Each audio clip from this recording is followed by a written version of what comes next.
Bismillahirrahmanirrahim. Assalamualaikum warahmatullahi wabarakatuh. Perkenalkan, saya Destira Amalia Amda. Saya berasal dari kelompok 6, mata kuliah Kesehatan Mental Masyarakat, dengan dosen pengampu Bapak Fahli Zatrahadi, MPD. Nah, di sini kelompok kami mendapatkan pembahasan tentang seksual, kekerasan seksual, dan kelainan seksual.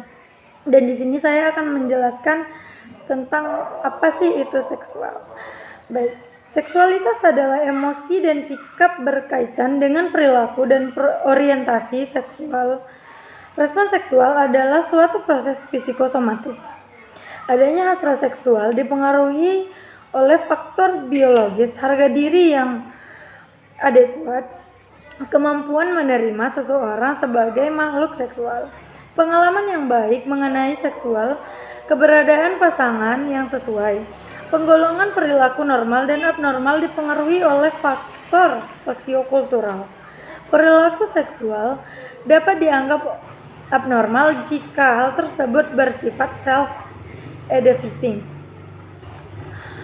penyimpangan dari norma sosial, menyakiti orang lain, menyebabkan distres personal, atau mempengaruhi kemampuan seseorang untuk berfungsi secara normal. Fungsi seksual merupakan kegagalan yang menetap atau berulang, baik sebagian atau secara keseluruhan, untuk memperoleh atau mempertahankan respon lubrikasi vasokognesti sampai berakhirnya aktivitas seksual. Menurut Diagnostic and Statistical Manual of Mental Disorder, vortex diversion atau DSM-4 menjelaskan siklus respon seksual menjadi 4, yaitu fase pertama adalah hasrat atau desire. Kemudian yang kedua fase gairah atau excitement. Kemudian terjadi fase orgasme. Dan tahap terakhir adalah fase penyelesaian atau resolusi, yaitu badan kembali ke dalam keadaan istirahat. Masalah seksual meliputi berbagai gangguan di mana ini tidak mampu berperan serta dalam berhubungan seksual. Yang harapannya, gangguan tersebut dapat berupa kurang atau hilangnya nafsu seksual, kemudian penolakan dan kurangnya kenikmatan, kemudian kegagalan dari respon genital, kemudian yang keempat disfungsi orgasme, kemudian ejakulasi dini, kemudian ada vaginismus non-organik. Oke, baiklah, selanjutnya akan disampaikan penjelasannya oleh teman saya, yaitu Windy Afrilnelda. Kepada Windy Afrilnelda disilahkan. Baiklah, di sini saya akan melanjutkan pembahasan materi dari kelompok 6, yaitu tentang kekerasan seksual. Kekerasan seksual adalah semua bentuk ancaman dan pemaksaan seksual. Dengan kata lain, kekerasan seksual adalah kontak seksual yang tidak dikehendaki oleh salah satu pihak. Inti dari kekerasan seksual terletak pada ancaman verbal dan pemaksaan atau tindakan. Nah, pengertian tentang kekerasan seksual bisa kita lihat di dalam pasal 285 dan pasal 289 di dalam Kitab Undang-Undang Hukum Pidana atau KUHP. Pasal 285 berbunyi, barang siapa dengan kekerasan atau ancaman kekerasan memaksa seorang wanita bersetubuh dengan dia di luar perkawinan, diancam karena melakukan pemerkosaan dengan pidana penjara paling lama 12 tahun. Sedangkan pasal 289 KUHP berbunyi, barang siapa dengan kekerasan atau ancaman kekerasan memaksa seseorang melakukan atau membiarkan dilakukannya perbuatan cabul, dihukum karena melakukan perbuatan yang menyerang kehormatan kesusilaan dengan pidana selama-lamanya 9 tahun. Dalam klasifikasi yang dibuat oleh WHO, Kekerasan seksual adalah tipologi dari kekerasan antar pribadi. Artinya, kekerasan seksual dapat berlangsung dalam dua bentuk. Yang pertama, kekerasan keluarga dan rekan intim, dan yang kedua, kekerasan masyarakat. Kekerasan seksual yang terjadi dalam keluarga dan rekan intim, korbannya bisa anak, istri, atau suami dan orang yang lebih tua. Sedangkan pelakunya bisa ayah kandung, ibu kandung, ayah tiri, ibu tiri, kakek, ataupun nenek. Khusus untuk rekan intim, pelakunya itu bisa suami atau istri. Sedangkan kekerasan seksual yang dilakukan masyarakat, korbannya itu bisa siapa saja, anak-anak, perempuan, laki-laki. Sementara pelakunya itu ada dua kategori, bisa kenalan dan bisa juga orang asing. Korban yang mengalami kekerasan seksual juga mengalami dampak yang tidak kecil. Nah, dampaknya ini berkaitan dengan kesehatan fisik dan psikologis dari korban. Kesehatan fisik yang dimaksud berkaitan dengan kesehatan seksual dan reproduksi dari korban. Kesehatan psikologis korban yakni terguncangnya jiwa korban yang berkaitan dengan tindakan tidak diinginkan yang menimpa dirinya. Gangguan psikologis juga dapat terjadi selain karena trauma atau stres, juga dapat terjadi karena korban berada di bawah kontrol pelaku serta menimbulkan ketakutan. Itu tadi penjelasan tentang kekerasan seksual. Nah, selanjutnya penjelasan tentang bentuk-bentuk kekerasan seksual akan dijelaskan oleh teman saya, Reni. Yang kedua yaitu bentuk-bentuk kekerasan seksual. Bentuk-bentuk kekerasan seksual antara lain yang pertama yaitu mengancam. Ancaman adalah tindakan menakut-nakuti. Tindakan ini bertujuan agar satu pihak atau korban bertindak sesuai dengan keinginan pihak yang menakut-nakuti atau si pelaku. Misalnya seperti seorang anak yang diancam oleh orang dewasa untuk melakukan tindakan tidak senonoh. Nah, dan apabila si anak ini takut dan menuruti keinginan si orang dewasa, maka ancaman ini akan terrealisasikan sebagai tindakan. Namun apabila si anak menolak dan melawan keinginan si orang dewasa, maka hanya berhenti pada ancaman secara verbal saja. Dan di dalam hal itu ada dua kemungkinan.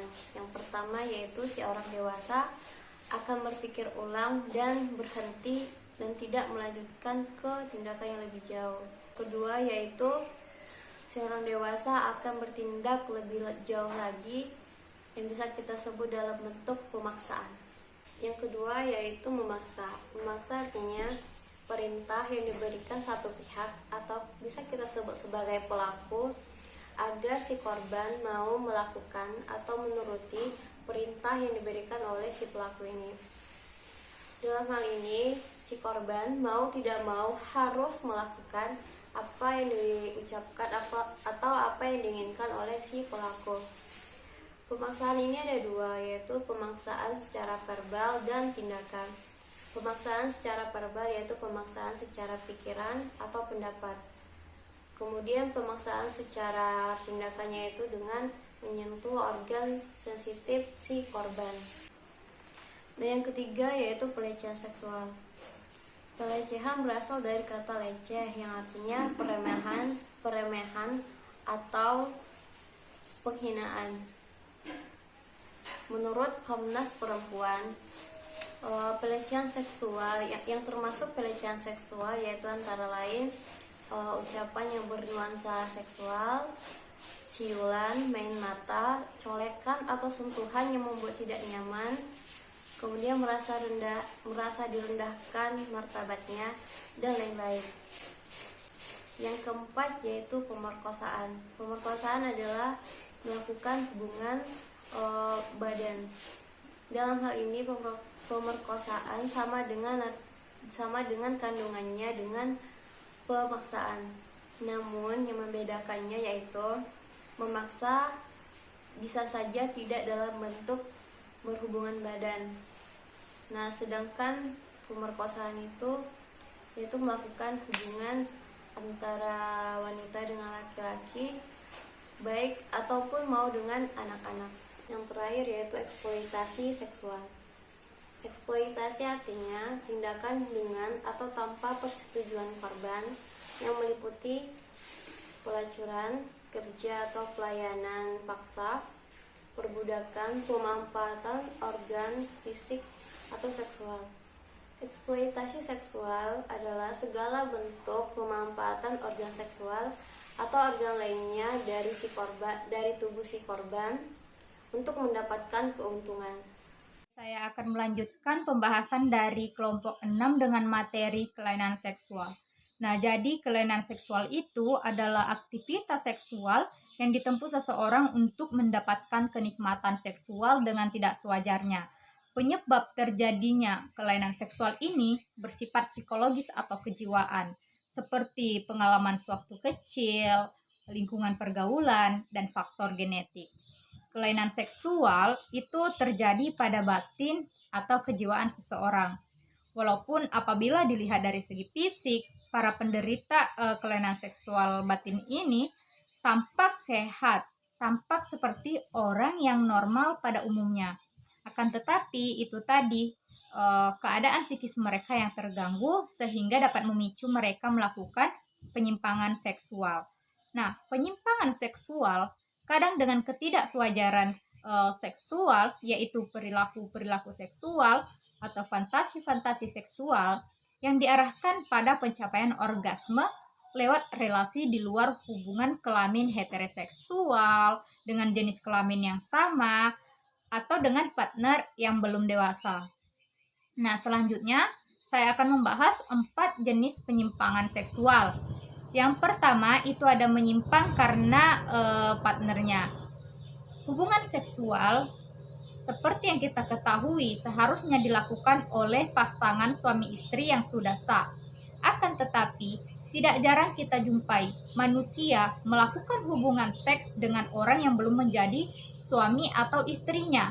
Dan yang lebih parahnya, ada juga yang melakukan hubungan seks dengan keluarga sedarahnya. Dan ada juga yang melakukan dengan sesama jenis mereka. Bahkan juga ada yang melakukan dengan anak kecil, yang mana tentunya hal itu sangat berdampak pada perkembangan anak tersebut. Yang kedua itu ada menyimpang karena caranya. Nah, hubungan seks semestinya dilakukan dengan cara yang lazim atau cara yang dibenarkan. Akan tetapi, herannya ada saja orang yang memuaskan hasrat seksualnya dengan cara onani atau masturbasi, anal seks, oral seks, sadomi, dan lain-lain. Bahkan ada juga yang melakukannya dengan cara menyiksa pasangannya. Yang ketiga itu ada menyimpang karena kondisi pasangannya, seperti hubungan seks yang dilakukan kepada wanita yang sedang haid, yang mana tentunya ini juga akan berdampak buruk bagi kesehatan. Karena ketika wanita sedang haid lalu berhubungan seksual, maka akan sangat mudah menularkan virus seksual, seperti contohnya virus HIV. Nah, selanjutnya itu ada menyimpang karena partner dan caranya. Contohnya itu adalah hubungan seks yang dilakukan oleh para lesbi, yang mana mereka ini menggunakan alat-alat untuk itunya sebagai alat bantu. Nah, tentunya dari keempat jenis penyimpangan tersebut membutuhkan bantuan khusus dari tenaga khusus agar dapat keluar dari penyimpangan-penyimpangan tersebut. Nah, sekian pembahasan dari kelainan seksual. Selanjutnya pembahasannya akan dilanjutkan oleh rekan saya Gunawan Saputra. Terima kasih. Baiklah, materi yang selanjutnya yaitu ada akibat kelainan seksual. Yang pertama, gonore. Gonore adalah penyakit kelamin yang disebabkan oleh kuman Neisseria gonorrhoeae. Kuman ini menyerang selaput lendir pada beberapa bagian tubuh. Selaput lendir yang paling sering diserang adalah selaput lendir rectum, mata, mulut, dan anus.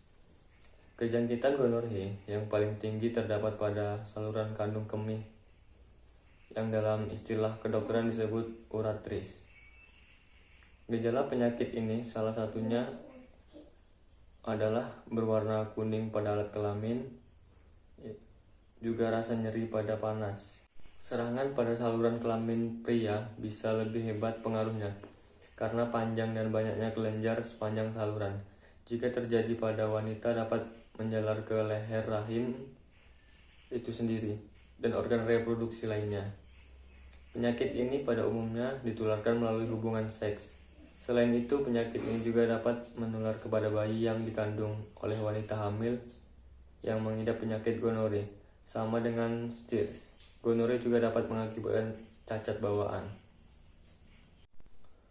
Yang kedua adalah penyakit herpes progenitalis. Penyakit ini disebabkan oleh virus herpes simplex yang secara bertahap berkembang dan menyebabkan luka lecet yang sangat menyakitkan di sekitar kemaluan, baik laki-laki maupun perempuan. Karena letaknya di permukaan alat kelamin, maka penyakit ini mudah sekali menular.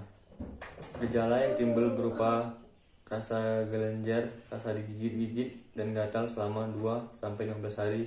Muncul bisul kecil pada serangan herpes genital. Setidaknya 3 minggu setelah infeksi, timbul demam dan sakit kepala. Seorang ibu hamil yang terkena herpes akan menularkan kepada bayinya, kecuali jika kelahirannya melalui bedah sesar. Dan yang selanjutnya ada AIDS. AIDS adalah penyakit yang menakutkan sejak kemunculannya, tahun 1980-an. Sampai saat itu, menurut hemat penulis, penyakit ini muncul akibat perilaku seks menyimpang yang tak layak dilakukan manusia. Maka kehadirannya pun tak lebih dari sebuah laknat dari Tuhan yang muak melihat perilaku hamba-Nya yang sudah melampaui batas. Sayangnya, penyakit ini juga bisa menular ke orang-orang yang tidak bersalah. Penyebab AIDS adalah virus yang bernama HIV. Awalnya para peneliti menganggap penyakit yang mengalami sindrom penurunan daya tahan tubuh ini hanyalah karena soal kelelahan. AIDS adalah virus yang bernama HIV. Awalnya para peneliti menganggap penyakit yang mengalami sindrom penurunan daya tahan tubuh ini hanyalah karena soal kelelahan sistem imunologi.